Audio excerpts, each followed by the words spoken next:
À Dessa vontade, vez veio. à vontade, Dessa vez veio, né? à vontade. Tudo bom demais. Você tá bem? Eu estou bem. À Dessa vontade, vez veio. à Dessa vontadezinha, vez veio, né? à vontadezinha de me suicidar, mas é Que é normal. isso. É normal, faz parte, né? Faz parte do nosso contexto aqui, não é não? É o contexto que nós vamos discutir hoje. Exatamente. Aproveitando que não tem ninguém ouvindo a gente ainda, a gente pode falar besteira, né? Exato. É, se bem que eu vou editar sempre, eu edito sempre o começo para Não, evitar problemas. não, mas deixa a amenidade inicial, que ela é importante para poder mostrar que somos humanos, né? É verdade, é Não verdade. precisa, não precisa cortar não, essa besteira. Ei, rapaz, e aí, como é que você tá? Como é que estão as coisas em casa? Tá tudo tranquilo? Tudo bem, tudo tranquilo.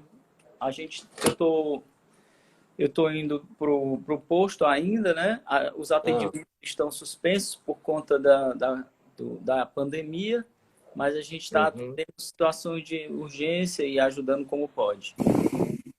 Tu tá sempre indo para lá? Tô todo Todo dia dia? indo e realmente muitos casos na periferia agora já estão acontecendo e realmente, infelizmente, a gente agora vai ter que esperar por uma solução vacinal ou terapêutica adequada, né? Todas essas outras Uhum. tentativas não deram certo, não se É. mostraram nem um pouco eficazes. E Que é uma... aí, estamos com um protocolo medicamentoso aí que, se detectado no início, a pessoa pode até ter uma garantia de melhora. Mas tem muita gente que está escondendo os sintomas, sabe? Porque estão com a questão do preconceito, estão com medo de, ao revelar, serem tratadas com discriminação, entendeu? E É, isso ainda tem isso, né? é um reflexo da ignorância junto com o temor, que fizeram todo um alarde para que as pessoas ficassem em casa e agora esse medo se volta contra o comportamento na sociedade, né? É verdade. E aí estamos com essa dificuldade aí. Uhum. Mas faz parte da batalha, né? É.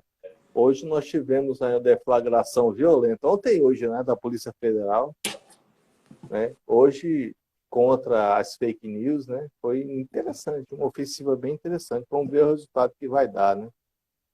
Nesse sentido, um grande dia. É Essas fake verdade. news são terríveis, né? Pois é, Fake- cara. Esperar mais um pouquinho para a gente começar, né? É, Ver se, né? E chegou o Fred Carvalho aí. bem-vindo, Torcer para Fred. chegar mais alguém. Eu fiz aqui uns convites aqui para o povo aqui pela aquela setinha aqui, mas Sim, vamos sim. ver se vem mais alguém aí.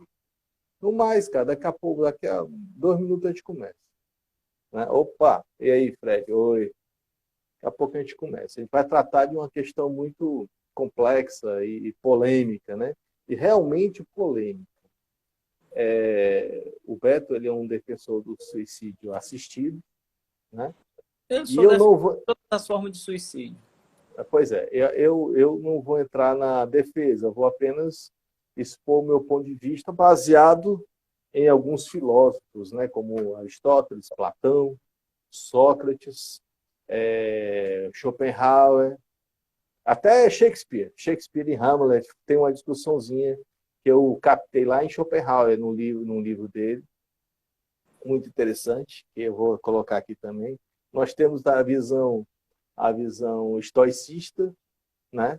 A visão estoicista, que é contrária, diferente, bem diferente da de Platão e de Aristóteles, né? Que é interessante, né? Porque é da mesma época, praticamente, não é verdade?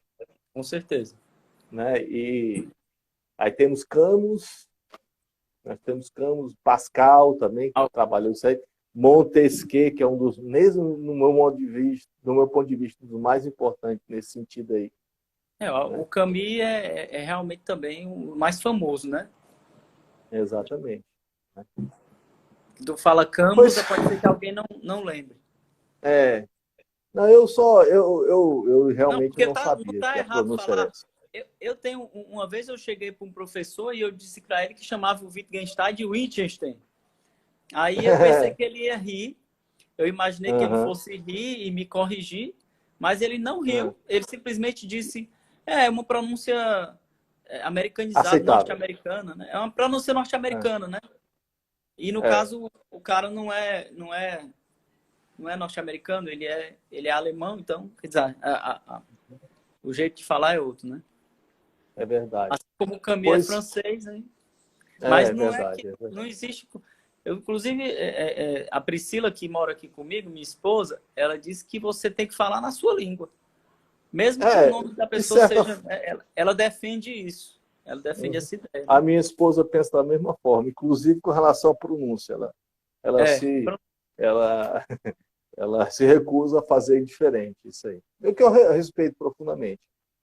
Vamos lá, Beto, vamos começar. Vamos fazer eu peço que você comece para certo. você explanar o que seria as formas de suicídio, como e como é visto isso no seu ponto de vista, por Bom, favor. eu vou começar aqui rapidamente falando de uma forma simples e o professor Cleison vai Professor, você. nos aprofundar filosoficamente e depois eu também, se eu me lembrar de coisas do tempo da filosofia, porque a gente tem aqui nossos amigos que já entraram, né? Chandra Souza, Janaína, Kelly, Jailson, a Camila, minha irmã, e uma boa noite para todos. Vamos começar falando que eu sou um profissional de saúde e existe lá o mês que a gente combate o suicídio, né? A gente bota uma fitinha amarela assim no peito e vai trabalhar todo mundo com essa fitinha amarela. É o mês é uma programação que todo o ano inteiro tem. Esse ano foi meio conturbado por conta da Covid-19, mas que todo mês a gente tem uma programação de fazer uma campanha preventiva, né? E tem a campanha, tem um mês que é o mês do câncer de mama, tem um mês que é o câncer do câncer de próstata, e tem um mês que é o combate ao suicídio. Então, eu uso essa fitinha, eu como profissional de saúde, eu uso, porque o combate é o outubro amarelo, exatamente, é o do suicídio. Eu uso essa fitinha, eu uso, mas eu sou profundamente, pessoalmente, a favor do suicídio, porque nesse sentido, o meu pensamento é muito simples. Eu acho que tem gente demais no mundo e quanto mais gente morrer, melhor para mim, entendeu? É totalmente egoísta, totalmente egoísta. Eu sou totalmente bolsonarista nesse aspecto, mas isso é uma coisa pessoal que eu não transfiro, não transmito, eu não saio por aí falando isso como se fosse uma política que deve ser adotada, entendeu? Eu não dou nem conselho nesse sentido, porque isso pode, inclusive, vamos dizer assim, estimular alguma pessoa que está em profundo sofrimento a não mais lutar para superar esse sofrimento e acabar com a própria vida. Porque o suicida, isso eu parto do pressuposto que isso esteja claro. Ele não quer acabar com a própria vida. Ele quer acabar com o próprio sofrimento. Ele não tem a intenção de terminar com a própria vida. Ele ama a vida. Ele não aguenta mais o sofrimento. Imagine você que uma dor chega a ser tamanha ao ponto de superar a vontade de viver. Imagine a quantidade de dor que essa pessoa esteja sentindo por despreparo ou propriamente eu acho que é o Setembro Amarelo, exatamente. O pessoal está comentando aqui nos comentários.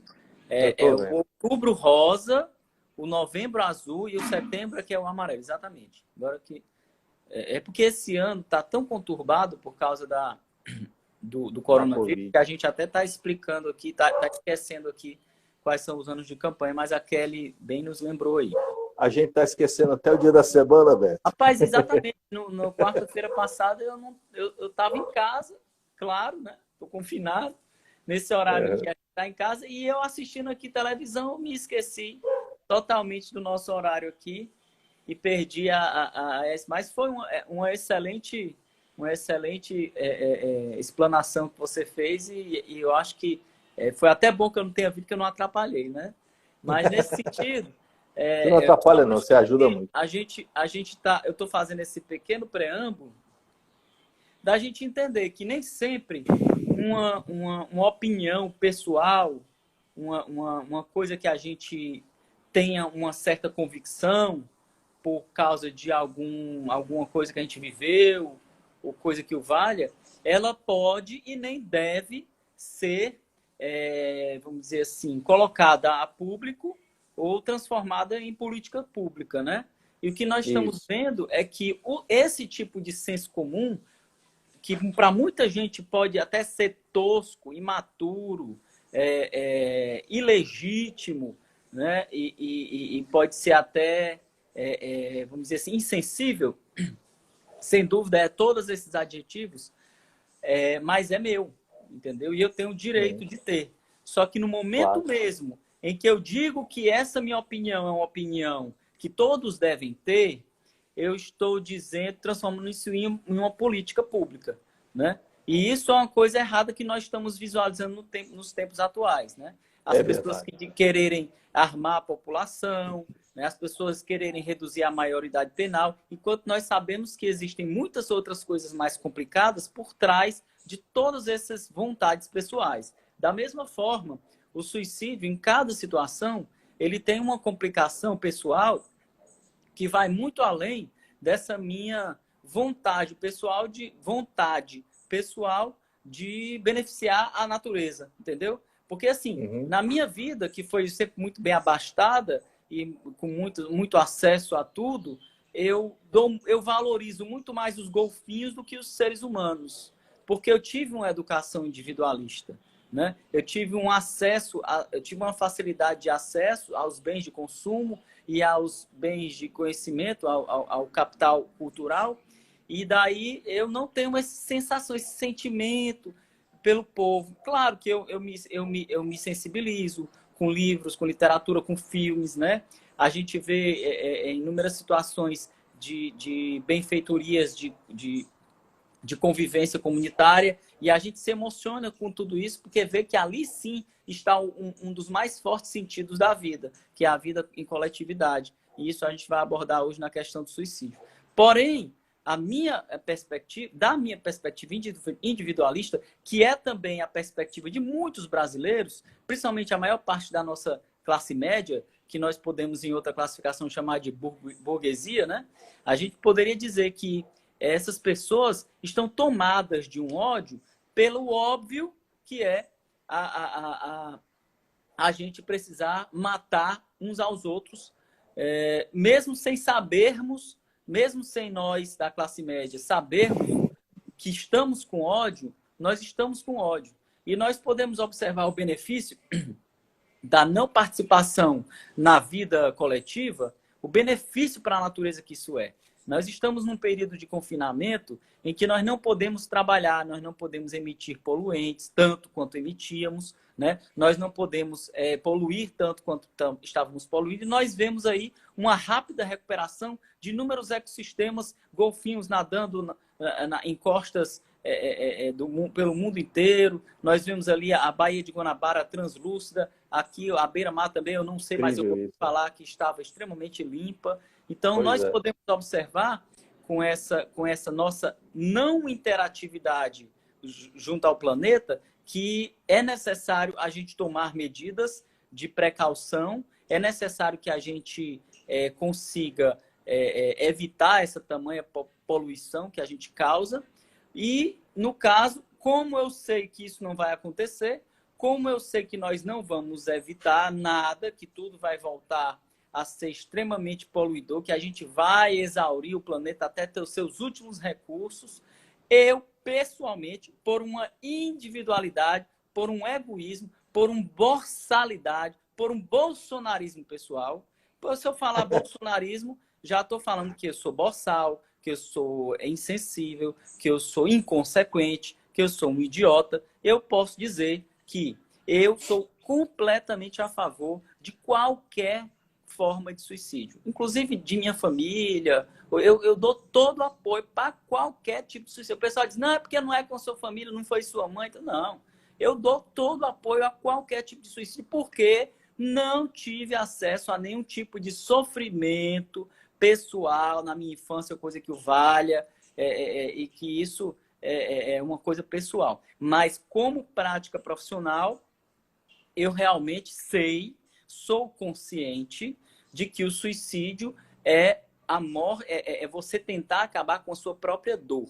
Não é você tentar acabar com a sua própria vida. É uma pessoa em profunda dor que está tentando acabar com a sua própria dor. E nas nossas estratégias de políticas públicas de evitar o suicídio, é justamente a gente redirecionar essa pessoa para que ela possa superar esta dor, para que ela possa superar este momento, porque em nada vale a acabar com a própria vida, porque se nós colocarmos kantianamente isso como uma estratégia moral, se nós formos nos matar e dissermos que matar a si mesmo, tirar a própria vida é uma atitude moral, a gente tem que estender isso para todos os seres humanos vivos pelo imperativo categórico, e isso vai dar um problema, porque não vai ter ser humano nenhum vivo para contar a história, né?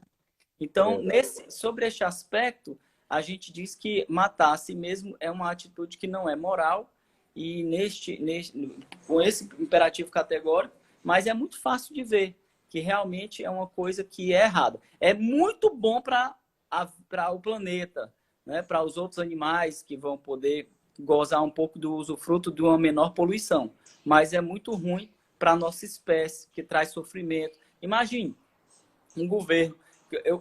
Vamos supor, eu sempre estudei em escola pública, depois eu fiz universidade pública, fiz 2 faculdades públicas, fiz, né? Vamos supor, né? E aí, agora estou mestrado, doutorado, vou começar a minha vida para poder dar esse benefício em retorno para a sociedade, e eu vou e tiro minha própria vida. Não é um prejuízo? É um prejuízo total. Né? E é um prejuízo em todos os sentidos. Né? Se uma pessoa está viva, ela deve ter feito alguma coisa de bem para alguém, ela deve ser importante para alguém, ela vai ser um prejuízo. E nós temos várias causas de suicídio, inclusive a vingança. Teve um seriado aí que é 30 Reasons Why, que é uma menina que se suicida por vingança.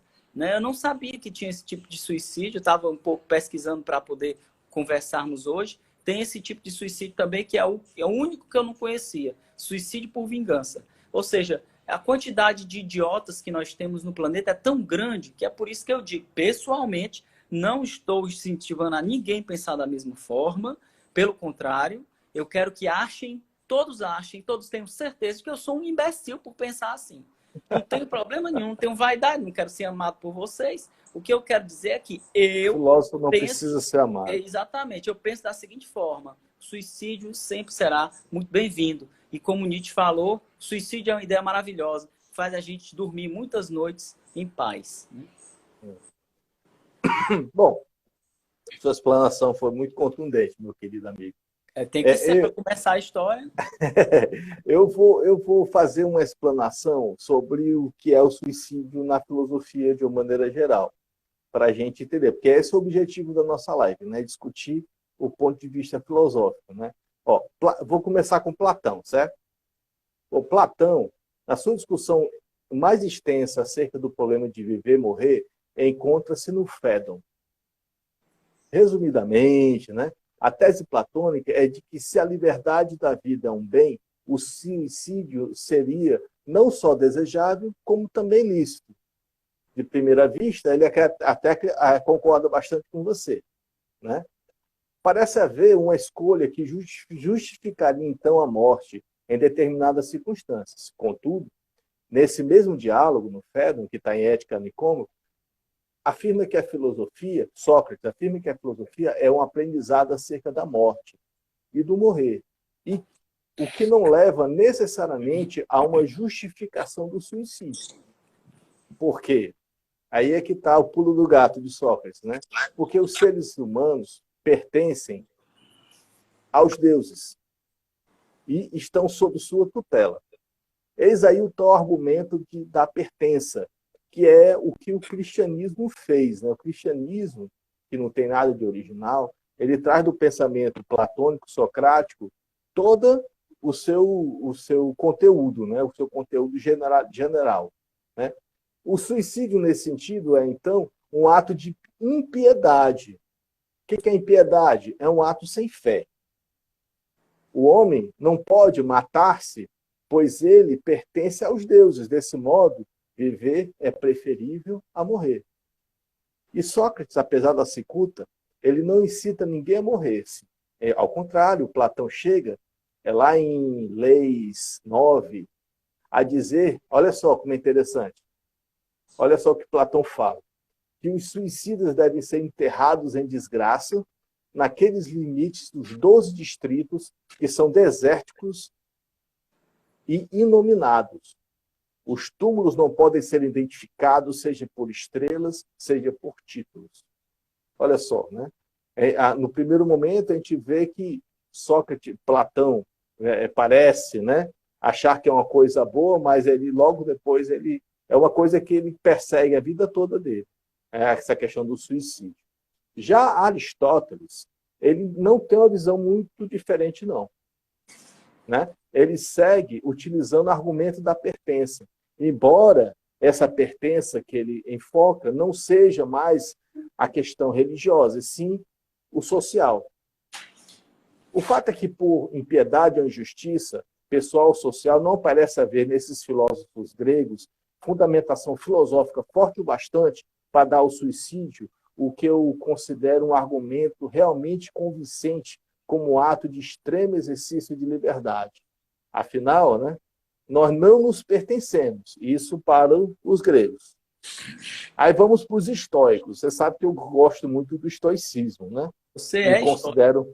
Pois é. Ó, a configuração dos estoicos é totalmente diferente. Para esses filósofos, aí você destaca Marco Aurélio, Sêneca, principalmente, né? Para esses filósofos, trata de um ato racional. Aliás, aí, muito parecido com o que você pensa, é o mais racional de todos. Né? Mas só que eles obedecem parâmetros para ser um ato apropriado. Né? Então, o que ele diz? Para suicídio ser um ato apropriado, ele tem que ser pela pátria ou pelos amigos, pelo desejo de evitar cometer atos vergonhosos ou dizer coisas terríveis forçado por um tirano, por uma grave enfermidade paralisante, por pobreza extrema, ou ainda por um estado de demência ou desvario. Mas aí tem um paradoxo. A razão é o nosso diferencial. Ela nos permite decidir se a vida vale a pena ser vivida ou deve ser interrompida. Contudo, melhor dizendo, nenhum de nós, a não ser um que julgássemos um sábio supremo, possui a capacidade de compreender a situação, tanto no contexto pessoal, mais imediato, quanto na ordem cósmica. Né? Aí, nesse sentido, essa questão que você colocou, né, do egoísmo, né, que eu sou assim, eu sou assado, não cabe para o estoico, certo? Voltando. Então, e esse sábio poderia, assim, julgar apropriadamente acerca do sentido da sua vida e, portanto, da sua continuidade. Em linhas gerais, nós temos a famosa divisa estoica, viver de acordo com a natureza, o que significa viver de acordo com a razão, uma vez que a marca constituinte da physis é o logos. Sim. Então, para o estoico, o sábio é o único ser humano em condição de suicidar-se. E estaria justificado isto desde que reconhecesse estar impedido de praticar a virtude ou de utilizar a racionalidade.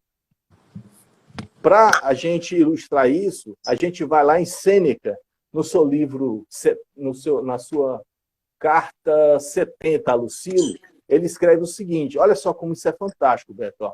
Sim. A vida não é um bem que se deve conservar a todo custo. O que importa não é estar vivo, mas sim viver uma vida digna. Por isso mesmo, o sábio prolongará sua vida enquanto dever, e não enquanto puder. Estou entendendo. né? De todo modo, se trata de um ato voluntário totalmente racional e que só seria justificado se uma capacidade de julgar for adequadamente plena, sem nenhum apelo, especialmente emocional. Aí Sêneca, na carta 95, ele fala assim: o mérito não está na forma como agimos, mas sim nas razões que nos levam a agir assim. Né? Então, para começar, né, a gente deu uma explanação assim do que aconteceu com relação à visão do suicídio em toda a história antiga e Idade Média. Por quê? Porque o pensamento da patrística, da escolástica, foi todo baseado em Platão e, a certo ponto, Aristóteles. Né? E ambos falaram dessa mesma forma. Né? Ou seja, a ideia do cristianismo, do suicídio, por exemplo, o suicídio não é tratado em nenhum momento, em nenhum dos livros que está na Bíblia. Nem que é bom, nem que é ruim. Exatamente. Entendeu? Não fala em nenhum momento, em nenhum momento. Então não há. Tudo isso que nós falamos hoje já é pensamento filosófico, é pensamento da escolástica, é pensamento da patrística, e principalmente das exegeses que tratam da questão do suicídio. Então, filosoficamente, inicialmente, seria isso. A gente podia partir desse primeiro pensamento. Você viu que eu coloquei dois pensamentos que são antagônicos. Né? Perfeito. Mas de toda um condenando totalmente, né? Dizendo até que eles precisam ser expurgados e esquecidos porque se suicidaram. E o outro diz que sim, é possível, contanto que tenha determinados parâmetros que devam seguir e que a pessoa esteja consciente da sua posição na sua vida e no cosmos. Não é simplesmente, não dei valor, quero mudar, a minha vida não é digna, vou papocar. Não é assim que funciona para esse pensamento, os históricos. Perfeito. E tem esse antagonismo aí nesse momento, né? Exatamente. Aí daí a gente pula, sabe para onde? Para Montaigne.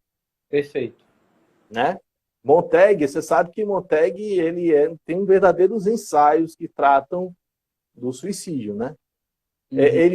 Montaigne diz que filosofar é aprender a morrer. Aprender a morrer. Se preparar para morrer. Exatamente. Né? Nos seus ensaios, ele coloca assim, acho que não me engano, ensaio 33.1. Ele diz assim, devemos fugir da volúpia, ainda que nos custe a vida. Né? Está lá Montaigne. O que é isso? Né? O que ele quer dizer com isso? É a constatação de que a morte não constitui um mal em si mesma. Sim. O que o levou a defender que, em algum momento da vida, ou em algum contexto, seria esta desejável, racional e aceitável. Né? E livrar-se da vida também. Sim. Contudo, ele ainda retoma o argumento da pertença, transcendente ou social. Sim, sim. Né? O problema é que... Pertencer. Exatamente. O problema está em reconhecer o sentido que se dá à vida. A densidade subjetiva que a modernidade impôs à pessoa humana deixou-nos com uma sobrecarga de responsabilidade sobre nossas escolhas. Nossos julgamentos acerca do bem viver e do bem morrer, que resultaram numa grande angústia existencial, se derrubarmos os argumentos da pertença, ou pelo menos os colocarmos como hierarquicamente inferiores à escolha voluntária, pela continuidade ou não das nossas próprias vidas, colocamos-nos em face de um dilema que, para muitos, se torna intransponível, no limite de suas forças. Assim, defender filosoficamente a livre escolha pelo viver ou pelo morrer, aqui e agora, isso tudo, segundo Montaigne, né? Aglutinando o direito que cada ser tem de julgar as condições que se desenvolve a sua vida para deliberar se vale a pena seguir adiante, apesar delas, ou se por causa delas a vida se torna um fardo pesado demais, não é, a meu ver, aí eu digo a meu ver, uma questão tão simples. Né? Porque o vazio existencial que alimenta a filosofia de Montaigne também assombra, de algum modo, Pascal, Shakespeare, Schopenhauer. Né? Schopenhauer, que eu gosto de brincar no velho Schopenhauer, em Um Mundo como Vontade e Representação, explica-nos que o suicídio é longe de ser uma negação da vontade, é um acontecimento que vigorosamente a afirma, pois a essência da negação da vontade reside não aos sofrimentos, mas em os prazeres repugnarem. O suicida quer a vida, que negócio que você falou, né? Porém, está insatisfeito com as condições sob quais as vive. Quando destrói o fenômeno individual, ele de maneira alguma reinicia a vontade da vida, mas renuncia, melhor dizendo, né? Ele renuncia a vontade de vida, mas tão somente a vida. Aí, pois, precisamente porque o suicídio não pode cessar de querer e cessa de viver. E o sofrimento se aproxima e, enquanto tal, abre-se-lhe a possibilidade, eu estou falando o que ele escreveu, tá? Abre-se-lhe a possibilidade de negação da vontade. Porém, ele a rejeita ao destruir o fenômeno da vontade, o corpo, de tal forma que a vontade permanece inquebrantável. O Schopenhauer é fora de sério, né, cara? Ele é. Pô, a gente lê Schopenhauer é uma coisa É a assim base que você do fica... Freud, ele é a base de Nietzsche. Você fica babando, né, quando você começa a ler Schopenhauer. É impressionante. É como ele é É uma completo, negação né? da filosofia chapa branca que tinha na época, que a gente até hoje tem também, que é o Kant, né? Isso. É uma contraposição. Eu já gostei muito de Kant. Hoje eu acho Kant muito chato. Não, mas é necessário, é fundamental. Claro, A revolução claro. que ele fez no pensamento foi necessária, a revolução copernicana, né, que ele fez no pensamento. Exatamente. Mas assim, O Schopenhauer... pode essa falar, por favor. revolução, Já falei muito. Agora é você, falei muito. Essa revolução, ela aconteceria de toda forma, o que eu penso é assim, entendeu? Mas foi ele que deu início, foi ele que, vamos dizer assim, conseguiu conciliar isso com a igreja, porque ele foi, inclusive, adotado, né, pelo establishment, pelo senso comum, pela própria igreja. Até pela pedagogia, né? Pela pedagogia, pela didática, né? A didática, ele foi que fundamentou, né? Mas continue. Não, bom, Eu tenho umas coisas Schopenhauer... aqui para falar. Quando você terminar aí, eu já vou falar. Eu vou terminar aqui, aí a gente começa a discutir. Schopenhauer, para terminar Schopenhauer, né? Ele enfatiza sua recusa dos argumentos teológicos e jurídicos, os argumentos de pertença. Ademais, muitos homens e mulheres honrados deixaram a vida voluntariamente. Isso lhe permite argumentar a favor do direito à autodeterminação. Aí eu vou botar um aspas aqui, tá? Está claro que não há nada no mundo a que as pessoas tenham mais direito do que a sua própria pessoa e vida. Partindo dessa premissa, o velho Schopenhauer também diferencia dois tipos de crime. O crime contra o outro, que causa horror, indignação, cólera, condenação, vingança e tal.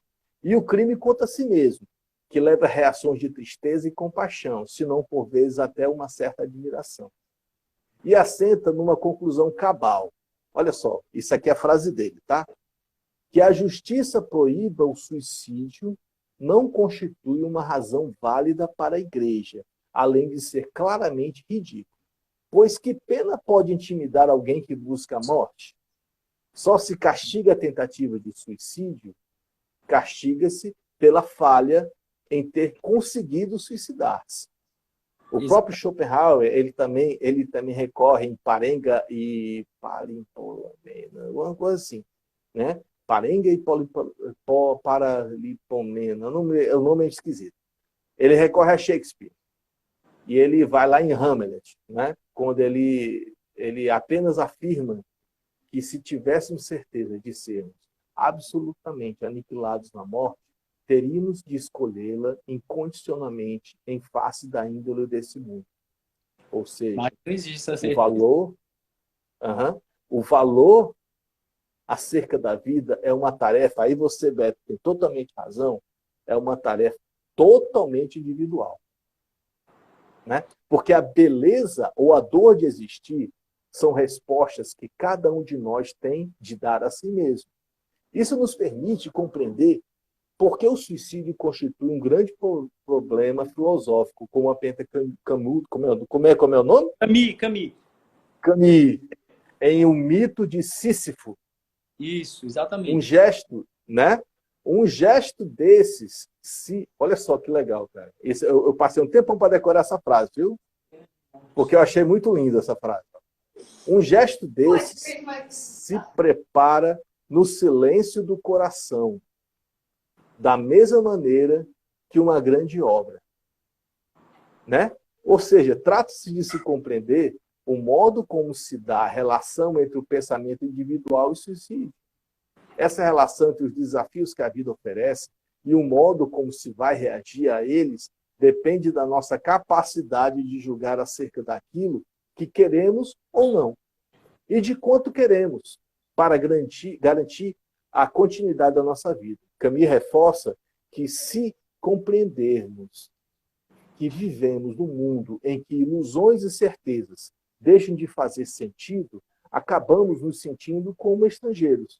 A dor de viver, contudo, não constitui razão suficiente para que se eleja a morte adiantadamente.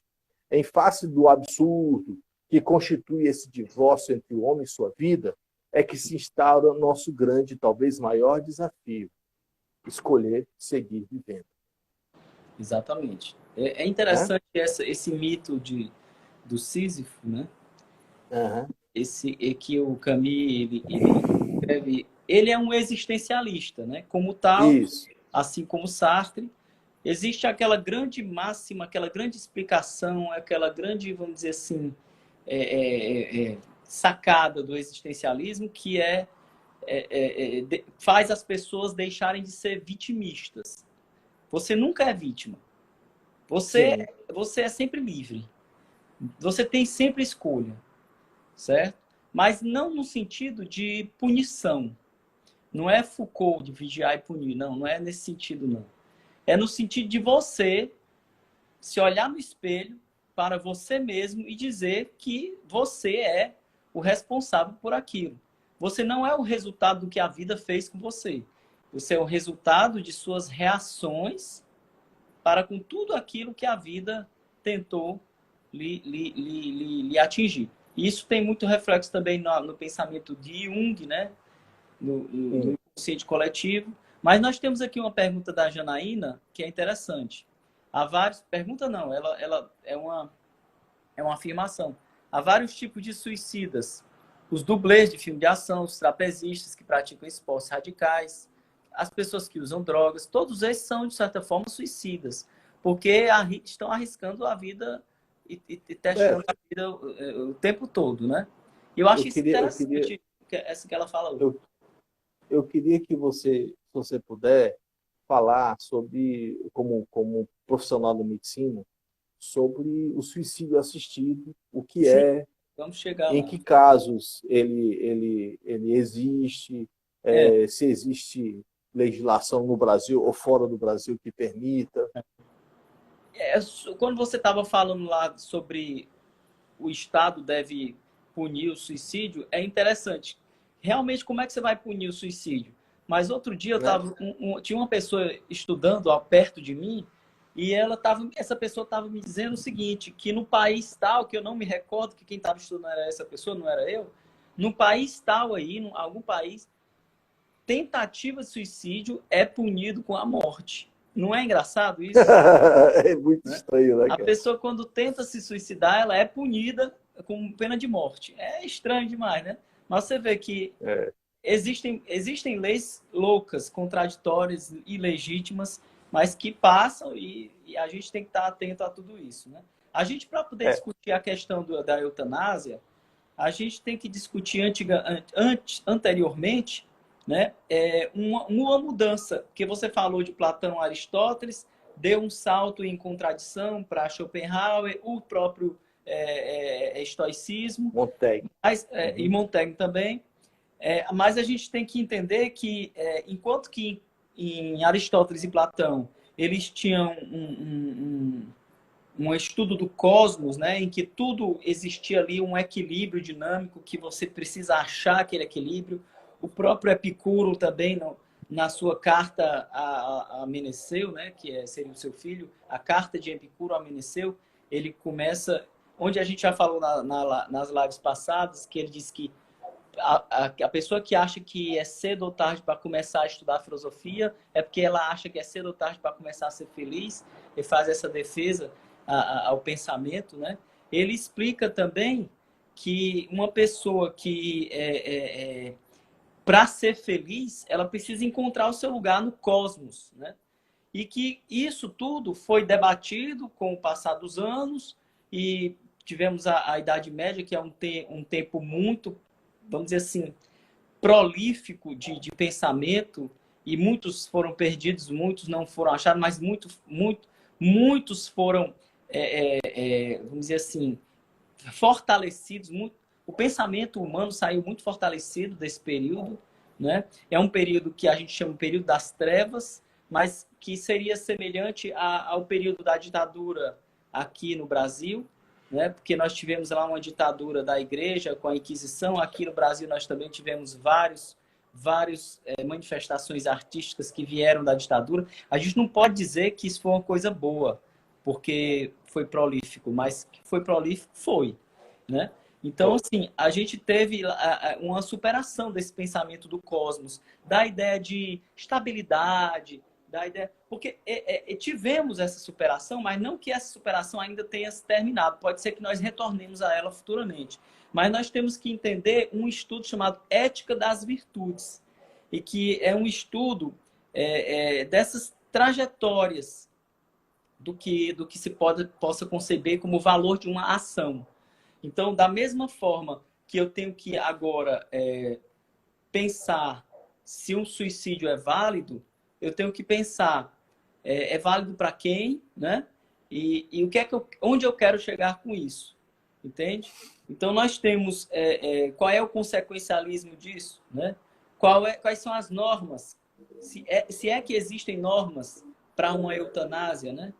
Então, a gente tem que pensar sobre essa necessidade, esse pragmatismo, esse utilitarismo. Como é que a gente conseguiria pensar isso? Então, nós temos aqui várias descrições do que acontece com a nossa morte, né? Existe a ortotanásia, que é quando você morre corretamente, né? Quando você morre de velhice, vamos dizer assim.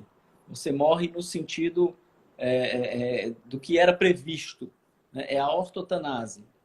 Nós temos a distanásia, que é quando você tem aquela senhora que já está com morte cerebral, ou então aquele senhor que já tem morte cerebral, mas a família insiste em manter os aparelhos ligados e insiste em distender a vida e aquele sofrimento daquela pessoa. Às vezes não é nem morte cerebral, às vezes a pessoa está em profunda dor, a pessoa já pediu para morrer várias vezes, mas a família não permite, aquela coisa. Então, ele está ali numa continuidade de sofrimento e as pessoas distendendo. Seria uma distanásia, né? A mistanásia vem de mis, rato, né? Então, da onde vem a palavra também mouse, né? Deve ter uma corruptela desse termo de origem dessa palavra. A mistanásia é na situação da miséria. A própria palavra miséria vem disso também. Os históricos preveem a suicídio nessa posição. Na situação de mistanásia, você está em profunda miséria, você está sem condições de viver e está ali. É uma situação que de profundo sofrimento, né? Temos aí também esse tipo de forma de morrer, que a gente poderia dizer que seria uma situação extrema, né? Uma situação de sofrimento, ou até mesmo de tortura, né? E nós temos a eutanásia, né? Que seria uma morte desejada, uma morte boa, uma morte em que você toma consequências e aí a gente fica esperando uma legislação em torno disso e não existe uma legislação. Até porque no Brasil, existe uma legislação de não aceitar, né, a eutanásia, né, aqui no Brasil.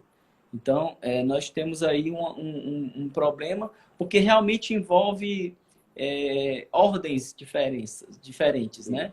Então, nós temos a ordem do amor, a ordem do cuidado, e diferente da ordem das leis, né? e aí existe um conflito de ordens. E aí as pessoas procuram, como parlamentares ou legisladores, elas procuram não entrar em conflitos para manter suas cadeiras ali no poder, né? Então, nós temos diversas coisas que são, diversas situações que são extremamente polêmicas, né? Como o aborto, o suicídio, né? A eutanásia, né?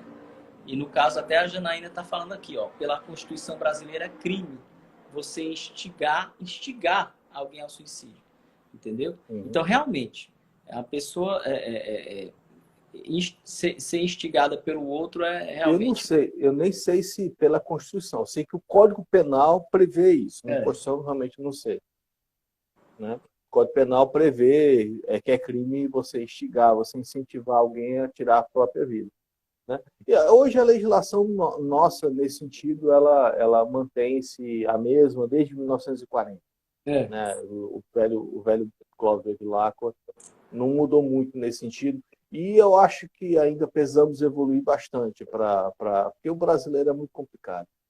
O brasileiro, A gente por ser consegue, muitas vezes... a gente consegue estar brasileiro... A gente, como brasileiro, por ser uma mistura de várias culturas, de vários países, a gente consegue não estar muito bem definido em que século estamos. A gente não consegue saber, né? Porque a gente acompanha pela televisão, né, coisas da Europa, dos Estados Unidos, e vamos dizer assim, costumes europeus e norte-americanos, e até em outros países também, Noruega, Eu acho que nós só podemos nos comparar nesse sentido aí, porque os países da Europa, os países da Ásia, são e países nem muito da antigos. África também tampouco, Né? não São consegue países muito falar antigos. nada.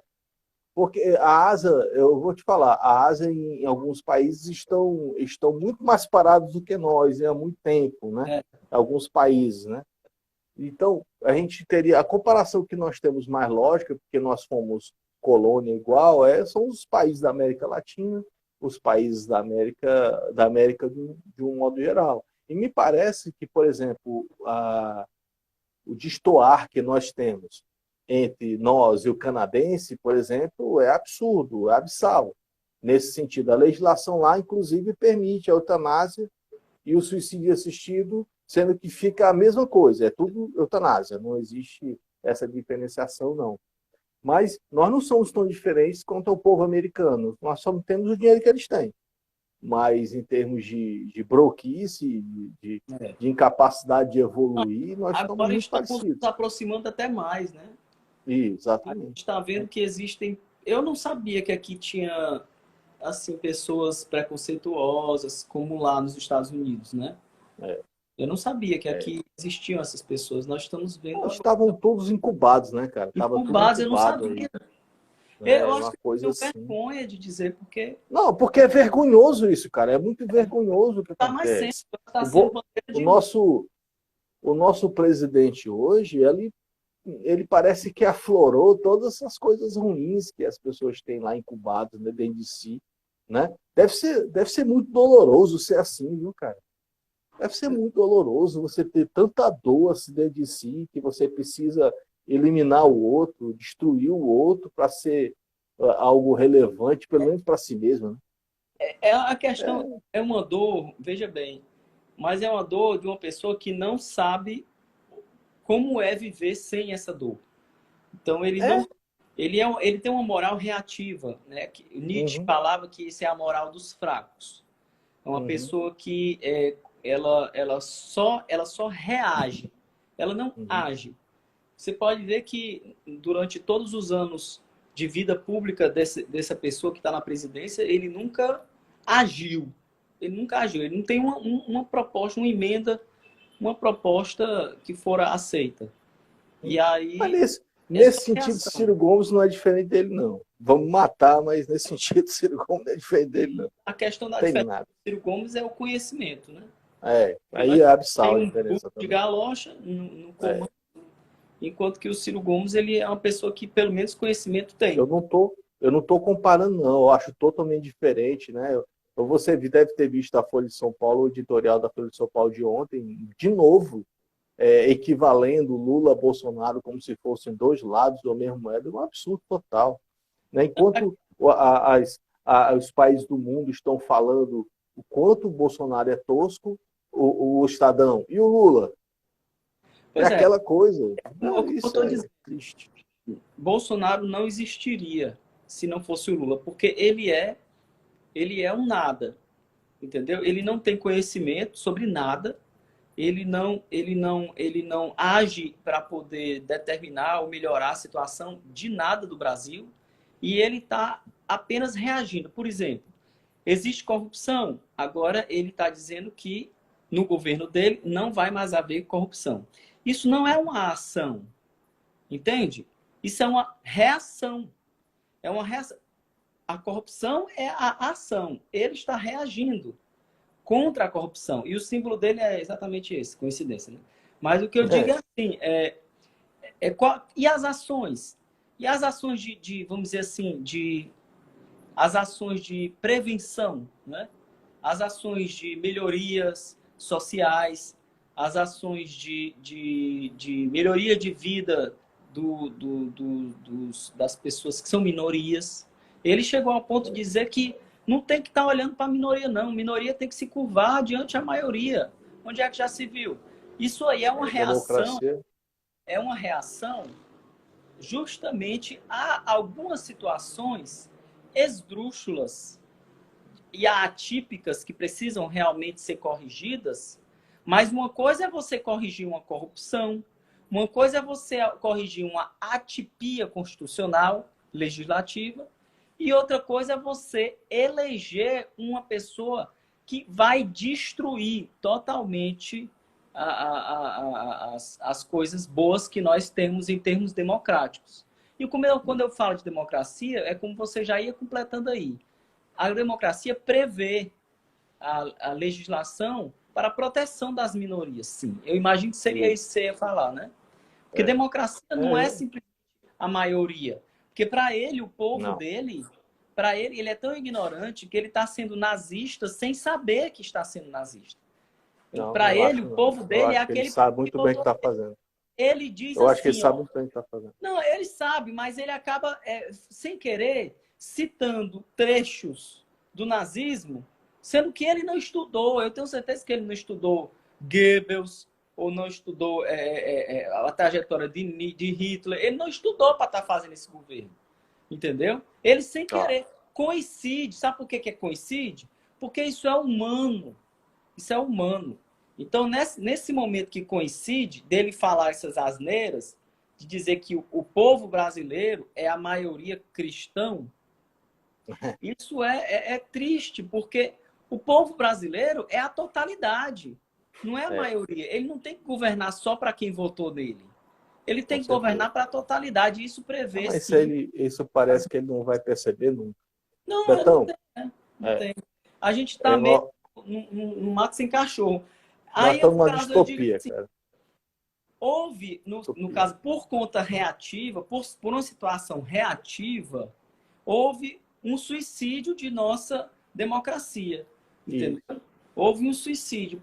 Justamente por quê? Porque o suicídio é você querer acabar com a dor. Você não vê uma saída, né? O suicídio, ele de modo nenhum, repetindo aqui, já falei 10 vezes, o suicídio de modo nenhum, ele quer acabar com a própria vida. Ele quer acabar com a própria dor. Agora, veja bem, é interessante isso que a Janaína falou, e quanto aos trapezistas, as pessoas que praticam esportes exagerados, as pessoas que usam drogas, bem, eles não são considerados suicidas.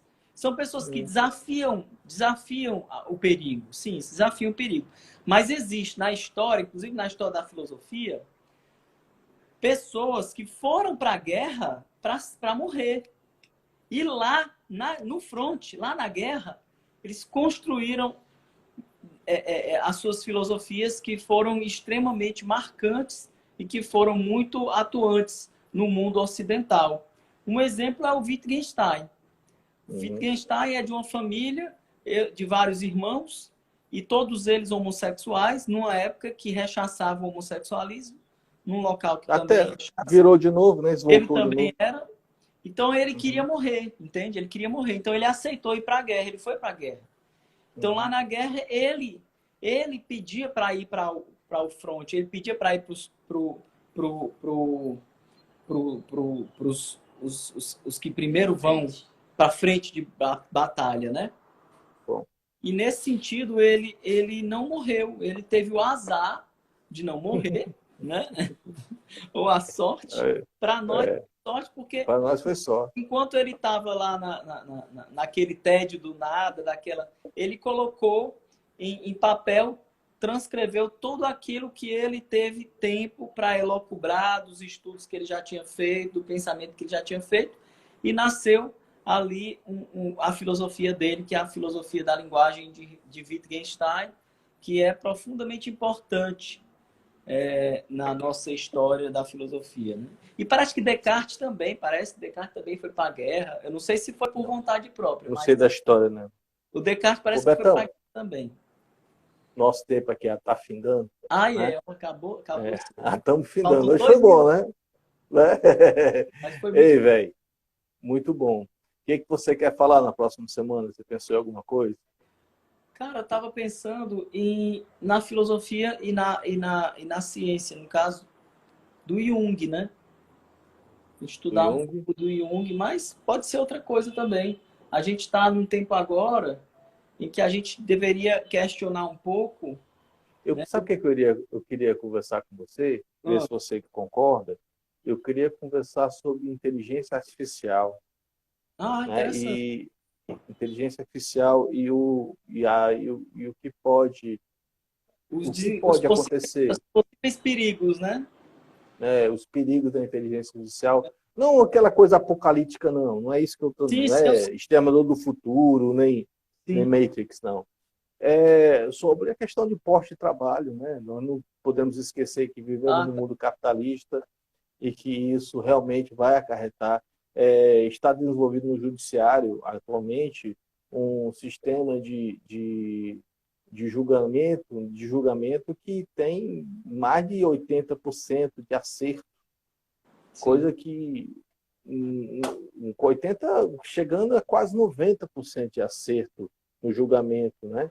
Coisa que o humano só chega a 68. É, É uma diferença muito grande. A gente tem que ver até que ponto isso é bom, né? Eu acho que seria interessante, uma conversa boa, diferente, né? boa. E vamos tratar da inteligência, vamos tratar da inteligência artificial e a filosofia, Pode ser. né? Boa. Né? E a gente pode incluir nisso o capitalismo, né? O pensamento de Marx, o que ele achava sobre isso, porque ele pensava isso não na inteligência artificial como nós temos hoje, mas a questão da assunção das máquinas no serviço comum, né? Para que as pessoas tivessem tempo para outras coisas, então as máquinas iam fazer as coisas que seriam, por exemplo, recolher lixo, por exemplo, né? É. E coisas É o que que não esperava, o que precisaria. aconteceu, né? Bora? Tá fechado. Fechado. Fechou, né?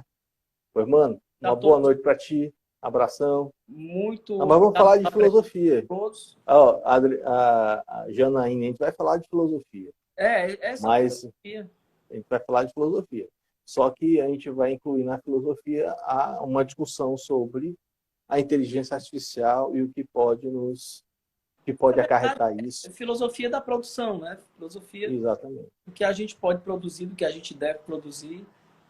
E a gente tem que pensar sempre na questão da produção baseada em recursos e não em dinheiro. Isso é que é importante. Pois Dinheiro, tá bom, meu irmão. dinheiro só compra a felicidade, ela Olha, ó, não deixa. 27 segundos para acabar. Um forte Velho, abraço, obrigado abração, pela abraço no presença. coração, viu? Um abraço Se até o cuida aí, próximo cuida da tua quarto. família aí. Valeu. Abraço, cara.